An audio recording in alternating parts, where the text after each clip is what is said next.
Bom, hoje eu vou falar um pouco da jornada do herói. Eu sei, tem muito material na internet sobre isso, mas eu vou falar sobre um aspecto pouco conhecido da jornada e explicar ela um pouco até de uma maneira que todo mundo explica também.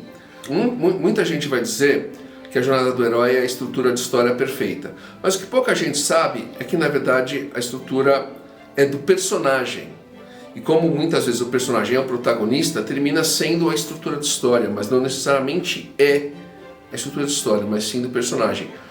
O que quer dizer isso? Bom, a jornada do herói, ela é essencialmente a estrutura de qualquer coisa que precisa ser contada, né? Então, ou que merece ser contada. O que eu quero dizer com isso? Qualquer história que mereça ser contada em qualquer aspecto da vida é uma história de jornada do herói, né? Quer dizer, é uma história em que você vai ter uma crise, você vai ter um problema e em que o protagonista, no caso da nossa vida, somos nós mesmos, né? Acontece e nós temos que resolver de alguma maneira, né? Por isso mesmo que ela foi apresentada pelo Joseph Campbell no seu livro O Herói de Mil Faces como um monomito, ou seja, estrutura por trás de todas as histórias. É aquela coisa que eu falo assim, você está na escola, você está no escritório, que seja, se o dia foi normal, não aconteceu nada digno de ser contado, percebe? Não teve nenhuma crise, nenhum problema. Como vai ser o dia? Normal. Agora, você chega em casa, nossa, teve uma prova muito difícil, teve um problema no escritório, a gente teve que se virar. Percebe que a coisa saiu do comum, houve uma crise e tirou você do lugar comum e a história mereceu ser contada. Esse é o ponto, né? E isso é apresentado pelo Christopher Vogler, né, no livro A Jornada do Escritor, né, que apresenta inclusive arquétipos. É um livro que para o escritor é muito bom, vale muito a pena.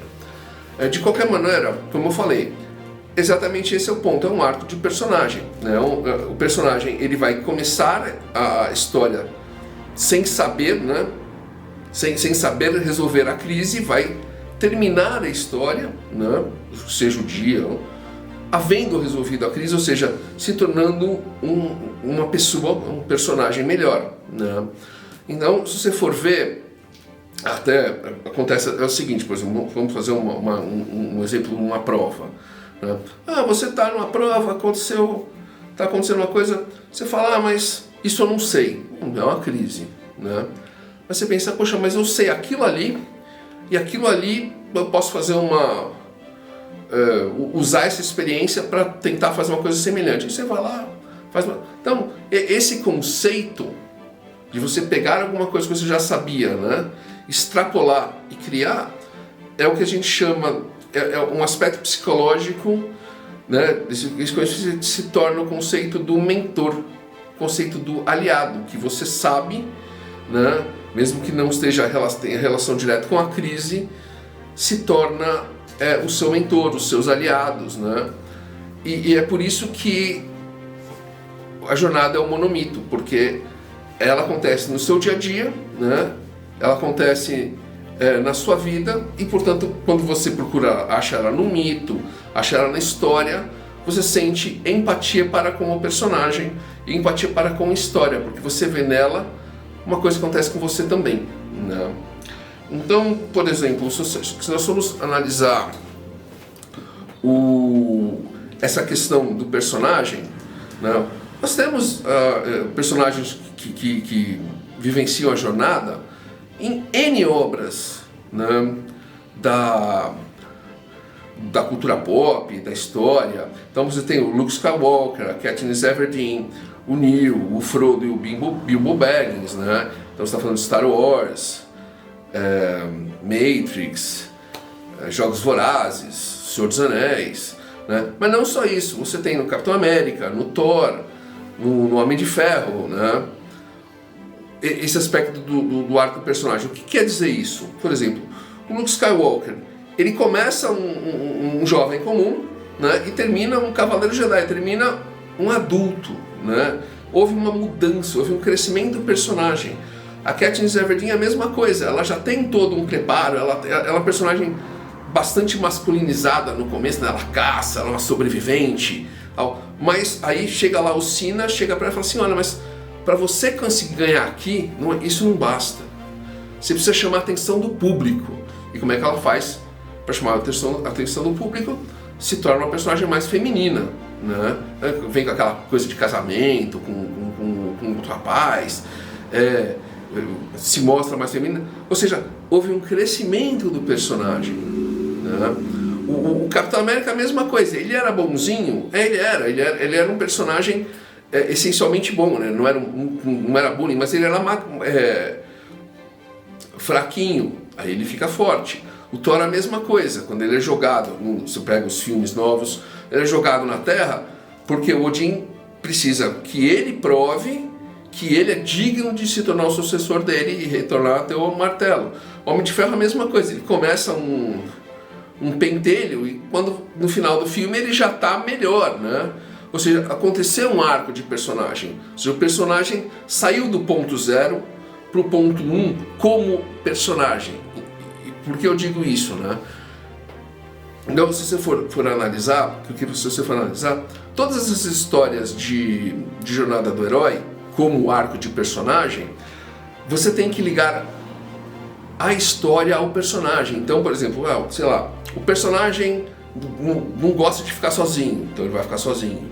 O personagem não gosta de trabalhar em grupo, então ele vai trabalhar em grupo. O personagem tem medo de liderança, então ele vai ter que se tornar o líder, entendeu? Tudo isso faz parte da essência do arco do personagem, né? Então agora, por exemplo, agora que deu para ficar mais claro a diferença do simplesmente pegar a história, pegar a jornada do herói e colocar na sua história como estrutura histórica, transformar na estrutura do personagem, né, do arco de personagem, que é o que faz, o que chama a atenção do público, que gera empatia. Eu vou falar um pouco das 12 etapas da jornada do herói. Na verdade não são 12. Na literatura ela é apresentada como 12. Eu já vi ela sendo apresentada como 22 num livro excelente, inclusive, que chama O Tarô e a Viagem do Herói. Na verdade teria que ser o Tarô e a Jornada, mas foi traduzido do alemão. O autor chama Rajol Bashav. O livro é excelente. Então ele apresenta todos os arcanos maiores do tarô como, né, dentro da jornada, apresentando eles dentro da jornada. Inclusive eu já ouvi falar que o Matrix, quando foi criado em cima do tarô. Então você analisar o Matrix com os arcanos do tarô, você vai ver todos os arcanos do tarô em ordem dentro da história, como se eles fossem uma jornada do herói. Mas de qualquer maneira, vamos à jornada, né? Quando a jornada começa, no primeiro ponto, o personagem está no mundo comum, né? Na vida dele, zona de conforto, né? Normal. Então você vê como acontece com a gente. Aí tem o chamado para aventura. Alguma coisa acontece, né? E o personagem sai do mundo comum dele, né? Que na verdade que chama ele para fora desse mundo comum dele, né? Essa é a segunda parte. E ele recusa, lógico, ele não quer sair da zona de conforto, ninguém quer sair da zona de conforto, né? Que é a terceira parte, a recusa do chamado. E na verdade, aí você tem estruturas que mostram isso antes e isso depois, que é o encontro do mentor, né? Que ele encontra um personagem melhor, um personagem mais envolvido, que vai ajudá-lo, né? Que vai fazer ele passar pelo primeiro limiar. Então você tem o encontro do mentor, é o item 4, e o primeiro limiar é o item 5. Que às vezes podem trocar, porque o simples encontro com o mentor já pode acontecer depois do limiar, quando ele sai do mundo comum para o outro mundo, né? Por quê? Porque ele já não tinha um mentor no mundo dele. No momento que ele encontra o mentor, né, ele já não está no mundo dele, entendeu? Mas é evidente que é colocado como o encontro com o mentor antes e o primeiro limiar, a mudança porque ele ainda tem essa chance de recusar o chamado. Né? Depois dele passar o primeiro limiar, teoricamente ele não teria mais essa chance. Né? Na verdade, todos nós sabemos que ele não tem essa chance, porque senão não teria história, mas de qualquer maneira, o sexto item, que na verdade é mais do que o sexto item, isso foi resumido no sexto item, por isso que eu digo que existem,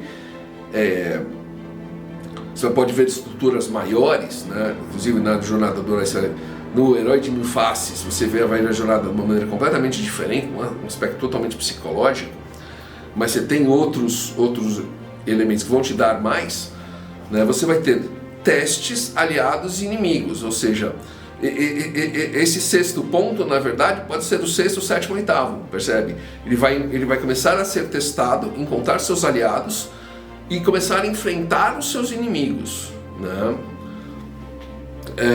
De qualquer maneira, isso foi resumido dentro do conceito literário para um ponto, mas pode ser mais. O sétimo é a caverna secreta, é quando ele começa a encontrar a si mesmo, a ter seu crescimento desenvolvido, né? A ser testado. No momento que você é testado, você cresce, né? E você chega, e com isso a gente chega no ponto 8, que é a aprovação suprema, que é quando ele realmente, assim, o inimigo maior vai vir, ele vai ter, ou ele vai poder desistir, né? E ele vai crescer, e essa aprovação maior vai ser a prova de que ele cresceu. Então você teve antes testes menores que determinaram o crescimento dele para você ter o maior teste, né? Então você vê, isso é como eu já comentei em alguns outros vídeos, a própria estrutura do teatro grego, né? Estrutura de 3 fases. Quer dizer, o mundo comum, o chamado da aventura, a recusa do chamado, o encontro com o mentor é a primeira parte. Aí você tem o primeiro limiar, que é a primeira reviravolta da história, quando ele vai para outro mundo, né? Aí ele tem os testes, os aliados, os inimigos, a caverna secreta, a grande provação, e a segunda, você tem a segunda reviravolta. Então, você vê como as estruturas são semelhantes.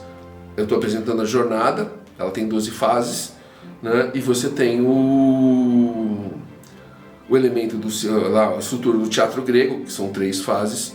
É só se dividir, né? É muito claro, quer dizer, 1, 2, 3, 4, o quinto elemento, que é quando ele vai para outro mundo, é a primeira grande reviravolta, né? E no 8, que é a grande provação, é exatamente quando ele volta, né? Quando você tem a segunda reviravolta. Aí você vai ter as recompensas, a estrada de volta, né? A recompensa é quando ele realmente consegue, mas o processo, ele ainda está no outro mundo, né? Quando ele recebe essa recompensa, quando ele consegue atingir o objetivo dele, mas ele ainda precisa voltar, né? É muito claro, eu nem citei, mas por exemplo, você tem isso muito claro, por exemplo, nas histórias do Harry Potter, que ele sempre sai de Hogwarts. Então você percebe que toda a história do Harry Potter é assim, ele está lá na casa dos tios dele, aí acontece a primeira reviravolta e tem que ir para Hogwarts. Hogwarts é o quê? O outro mundo. Ele sai do mundo comum, o nosso mundo, vai para outro mundo. No final ele sempre faz o quê? Volta de Hogwarts, né? Tem que voltar à casa dos tios dele. Quer dizer, ele nunca consegue ficar em Hogwarts, ele tem que sempre voltar. E exatamente essa é o ponto, a estrada de volta, né? Onde você vai ter a ressurreição do herói. O herói ressurge, né? O protagonista ressurge melhorado, né? E retorna, no último ponto, ao mundo comum dele, à vida comum dele, né? Como acontece conosco. Então, é aquilo que eu estava falando. Você estava lá no seu escritório, estava lá na sua escola, estava em alguma coisa, aconteceu um problema, né? Gerou-se a crise, né? Você teve que usar de alguma coisa para resolver esse problema, para resolver a crise e voltar uma pessoa melhor. Por isso, exatamente por isso que o Jornada do Herói é o chamado monomito, e por isso que eu falo que além disso, além de ser uma estrutura de história, ela também é um arco, ela é essencialmente o arco de personagem, o arco do protagonista, entendeu? Porque ela é ligada ao protagonista. E isso faz dela especial. Bom, eu acho que é isso, né? Espero que vocês tenham gostado. Como eu disse, eu não vou falar das 12 etapas de uma maneira muito detalhada, porque tem muito material para vocês procurarem, né? Eu acho que a minha função é dar um começo, é deixar vocês pensarem, né? E não ficar entregando tudo. Quer dizer, vão atrás, falei dos livros, tem vídeos falando da jornada, inclusive do TED, né? Que é uma organização que solta vídeos sobre experiências interessantes, e vale a pena você pesquisar mais sempre, né? Então, é como eu disse, espero que vocês tenham gostado, né? Se você gostou, dá um like, curte, né? E compartilha com aquele seu amigo que está escrevendo e está precisando de ajuda, né?